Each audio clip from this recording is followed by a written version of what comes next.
कभी देव प्रसन्न हो तो उनसे उनकी प्रीति मांगो। माता पिता बहुत रीझ जाए आपसे, कुछ देने के लिए तैयार हो, तो उनसे कहना कि पदार्थ मत दो, अपनी प्रसन्नता दो, हमसे प्रसन्न रहो बस। प्रीति मांगे, जाकर नाम सुनत शुभ होई, मोरे गृह आवा प्रभु सोई, दशरथ पुत्र जन्म सुन काना।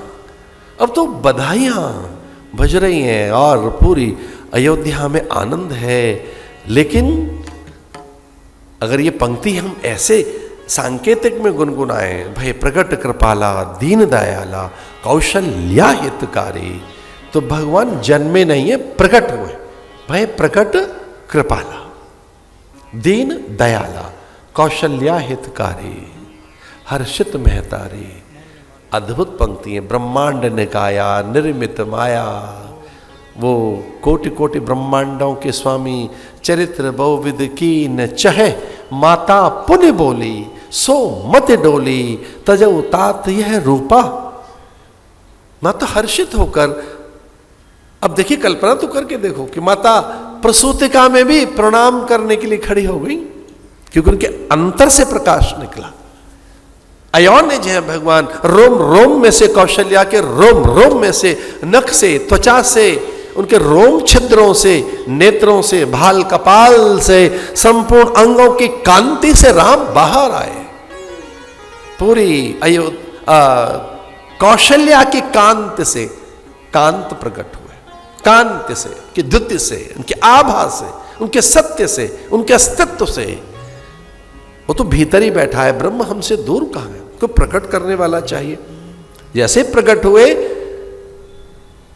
तो माता ने जो सबसे पहले दर्शन किए, केयूर कुंडल के, माता ने मीन आकृति के कुंडल, मां को पहले मीन आकृति कुंडल दिखाई दिए, फिर भगवान का मस्तक दिखाई दिया, श्रीवत्सचिन्ह दिखाई देने लगे, संपूर्ण अंग और भगवान के चतुर्भुज दर्शन किए, शंख चक्र गदा पद्म श्रीवत्सचिन्ह भगवान का।